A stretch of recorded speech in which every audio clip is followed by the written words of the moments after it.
Shalom, selamat pagi Bapak Ibu yang kekasih di dalam Tuhan Yesus Kristus.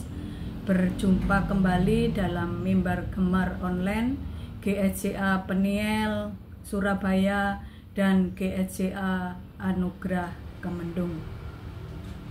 Pada pagi hari ini kita akan bersama-sama belajar kebenaran firman Tuhan yang terdapat dalam 1 Timotius pasal yang kedua, 1 Timotius pasal yang kedua ayat yang pertama sampai dengan yang ketiga. Demikian bunyi firman Tuhan. Mengenai doa jemaat. Pertama-tama aku menasihatkan, naikkanlah permohonan, doa, syafaat, dan ucapan syukur untuk semua orang, untuk raja-raja dan untuk semua pembesar, agar kita dapat hidup tenang dan tenteram dalam segala kesalehan dan kehormatan. Itulah yang baik dan yang berkenan kepada Allah Juru Selamat kita. Demikian pembacaan firman Tuhan. Terpujilah Kristus. Bapak Ibu, Saudara yang kekasih dalam Tuhan Yesus Kristus, surat 1 Timotius ini ditulis oleh Rasul Paulus kepada Timotius sebagai anak rohaninya yang saat itu sedang melayani di Efesus. Salah satu tujuan utama surat ini adalah untuk memberi petunjuk tentang bagaimana jemaat seharusnya hidup dan beribadah dengan benar. Dalam pasal yang kedua pembacaan kita hari ini, Rasul Paulus menekankan betapa pentingnya doa dalam kehidupan jemaat, terutama doa bagi semua orang, termasuk para pemimpin dan pemerintah. Bapak Ibu serta saudara yang kekasih dalam Tuhan Yesus Kristus, Efesus adalah sebuah kota yang kompleks secara religius dan politisi, dan gereja di Efesus pada waktu itu sedang menghadapi tantangan dari pengajaran sesat serta tekanan dari luar. Oleh karena itu, Rasul Paulus mendorong jemaat untuk memiliki kehidupan rohani yang kuat, kokoh, dan teguh dengan membangun hubungan dengan Tuhan melalui doa. Doa yang dilakukan atau dinaikkan bukan hanya sekedar kewajiban dan rutinitas saja, tetapi juga sebagai alat komunikasi dengan Tuhan dengan segenap hati untuk semua orang, agar Tuhan bekerja dalam dunia sesuai dengan kehendaknya. Doa merupakan hal yang utama dalam kehidupan atau ibadah jemaat. Sebuah gereja yang kuat adalah gereja yang berdoa.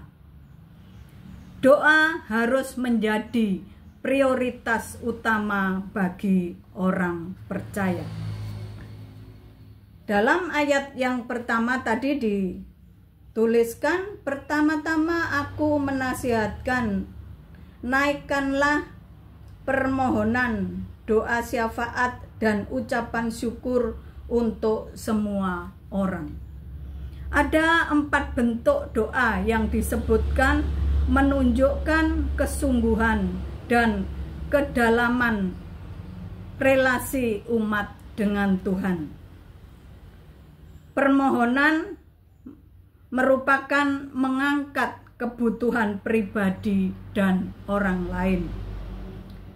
Doa itu sendiri mempunyai arti komunikasi intim dengan Tuhan. Sedangkan syafaat berdiri di antara Tuhan dan sesama. Dalam doa yang kita naikkan ada ungkapan syukur yang merupakan sikap hati yang mengakui kebaikan Tuhan. Dalam ayat yang kedua, untuk raja-raja dan untuk semua pembesar agar kita dapat hidup tenang dan tenteram dalam segala kesalehan dan kehormatan. Orang percaya juga harus mempunyai peran aktif dan tanggung jawab untuk mendoakan para pemimpin kita atau pemerintah agar umat Tuhan dapat hidup damai dan tenang. Juga suasana yang mendukung pertumbuhan rohani dan pelayanan gereja. Kemudian ayat yang ketiga, itulah yang baik dan yang berkenan kepada Allah, Juru Selamat kita. Doa seperti ini bukan hanya baik secara sosial, tetapi juga menyenangkan hati Allah. Allah senang ketika umatnya menjadi pembawa damai dan menunjukkan kasih, bahkan kepada penguasa dunia.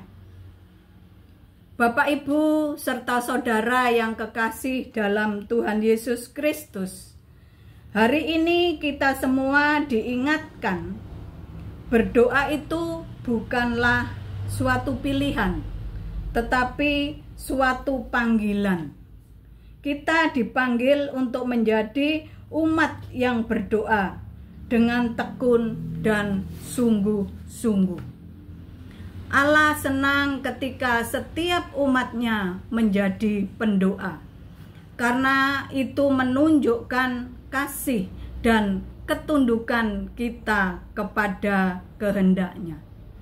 Jadi ketika kita mendoakan semua orang, termasuk para pemimpin dan mereka yang belum mengenal Tuhan, pekerjaan-pekerjaan Tuhan dan sebagainya, berarti kita ikut ambil bagian dalam misi keselamatan Allah. Setiap kali kita berdoa untuk orang lain atau untuk apapun itu, maka kita sedang bersekutu dengan hati Allah yang penuh belas kasihan bagi dunia. Doa mengubahkan hati, membuka jalan bagi damai dan memperkenankan kehendak Tuhan terjadi. Kita melihat dalam Filipi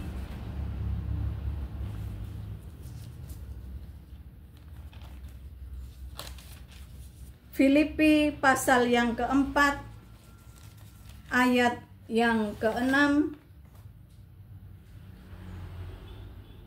Janganlah hendaknya kamu khawatir tentang apapun juga, tetapi nyatakanlah dalam segala hal keinginanmu kepada Allah dalam doa dan permohonan dengan ucapan syukur.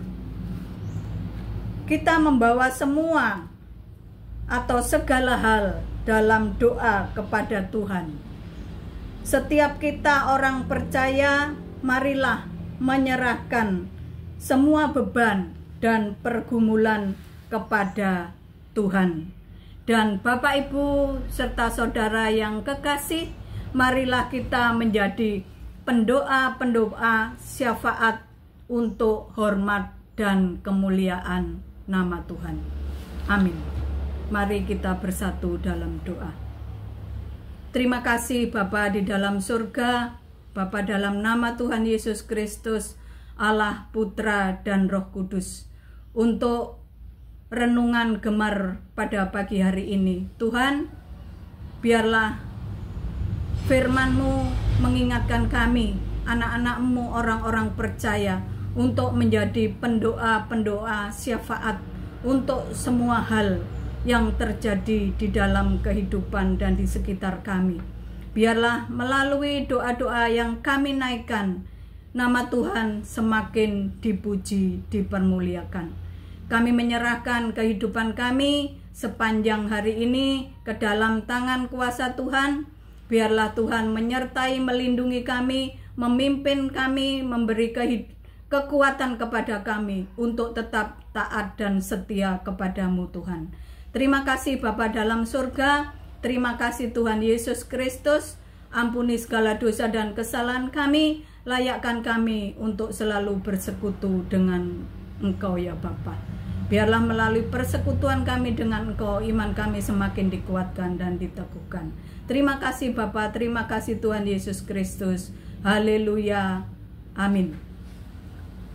Terima kasih Bapak Ibu yang kekasih dalam Tuhan Yesus Kristus. Demikian mimbar gemar, dan biarlah Tuhan menyertai kita semua. Salam bergemar.